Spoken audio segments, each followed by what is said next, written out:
What do you guys, any comment on that? Or? Yeah, I have a lot to say about that, actually. I think that no executive worth their salt will hire into uncertainty. And let me rephrase it.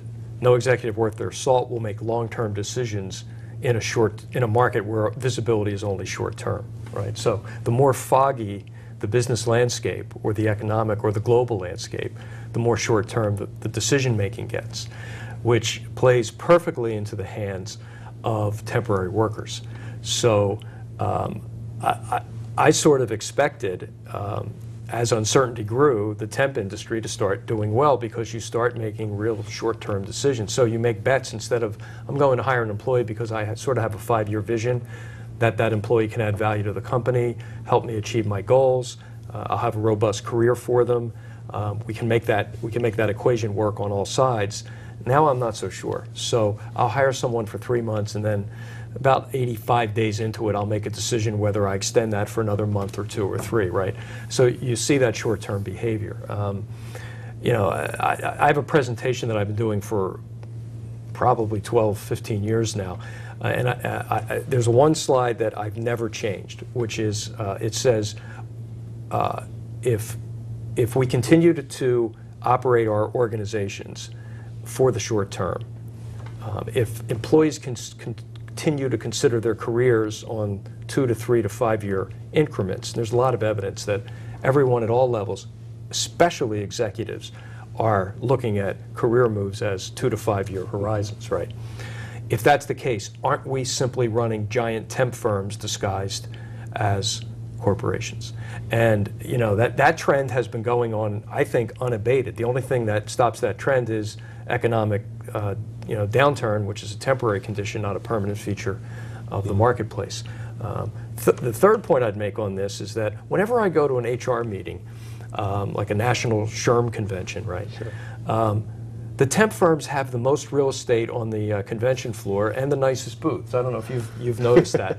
But that indicates to me that this is a very healthy business segment, and that America's need for temporary workers is getting stronger and stronger, not weaker and weaker. So getting back to the job seeker, what's the impact? Well, the impact is that thought we have about having that 10-year career or 20-year career probably is ill-conceived and may not be achievable as we move forward. So it'll be interesting to see what happens as things settle down and as we get to whatever the new normal is going to be. It could very well be that the new normal is short-term assignments for a lot of the population. Yeah, and I've seen that too. Mitch, do you have anything to add to that? Well, again, Harry's been very, very comprehensive. But I will point out one factor that is sometimes a bit of an anomaly, and that is when you think about how a hiring process works. So a candidate creates a resume and basically a value proposition, goes into an interview, which is a little bit of theater. So somebody asks them a bunch of questions about their history, and then they have this piece of paper that they've been using as a reference called a resume, and then they make a hiring decision. And in most cases, that happens without ever actually seeing the person on the job, right? About the closest they get is they talk to a reference who, if the reference is the one identified by the candidate, is likely to be positive. Whereas if you think of a temporary staffing situation, there's an old expression, try it before you buy it, and it works both ways. It works for the hiring company, your client, your corporate client. Let me see what this person can actually do on the job before I make a more permanent commitment, which often happens. Somebody will go from a temp to a perm status. And also the temporary hire, if you will, gets to see, is this an environment that I want to be in? Our point earlier about, is this a culture that I really enjoy? Do I fit here? Am I a good match? So you can argue that from really getting the best long-term fit, that the temporary staffing phenomenon, is a much better process in some respects than is the permanent hiring process, because in this situation, you really get to see what a person can do. And if there isn't a match, it's pretty brief. There's, there aren't a lot of tears. There aren't a lot of severance provisions. It's just sort of over. So I've always thought that there's really a lot of powerful value in taking advantage of a temporary position, because if there is a fit, it's very likely that the company will make a conversion. And I know that there are all sorts of provisions so that the temp firm isn't out a fair amount of money when that happens.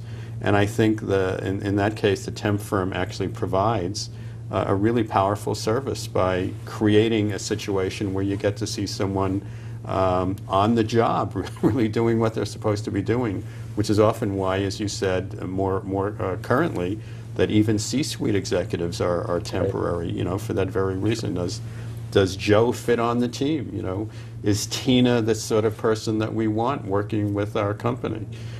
So I think Harry made all the larger points, but from a very pragmatic standpoint, I like the model.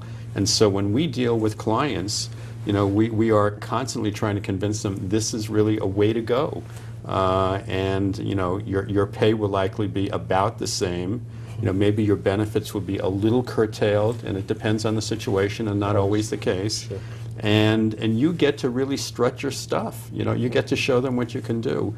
And if they're at all alert to someone who performs well, they're going to want to keep you. So if you can get inside a company that way, and you couldn't get inside on a more permanent basis, give it a shot. Why not? What do you have to lose, really? Not much. In the administrative segment especially, I started in the temporary staffing business back in 1988, and to a point where actually as a temporary staffing firm, we almost went to lengths to discourage the temp to hire thing. But the demand was so great that it's definitely switched. Mm-hmm. Now the temp to hire is a big part of what we do. And it's been going on for years, but I think it's in a different scenario or a different part of the company. So, but I think it's, like you said, I think it's taken some time for the senior executive level to embrace that as an opportunity. And I've seen a lot of times that the person gets in there and they just do a bang-up job, and they don't even want to, then they do bring them on full-time. But to your point, I mean, it can be a real nice way of not having this choppy resume. If what you're saying is true, and it's a 2 to 5 year stint, working with the same firm, especially at that level, it tends to take the chop out of the resume, doesn't it?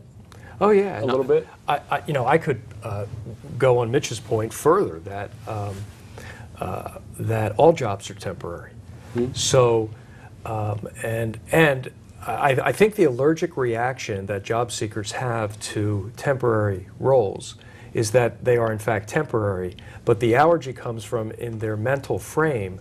They like to feel good that the job is somehow permanent, right? So, but if you buy that all jobs are temporary, and I really do believe all jobs are temporary. In fact, I would go further and say that that phrase, my job, the only way that your job is yours is if you invented it.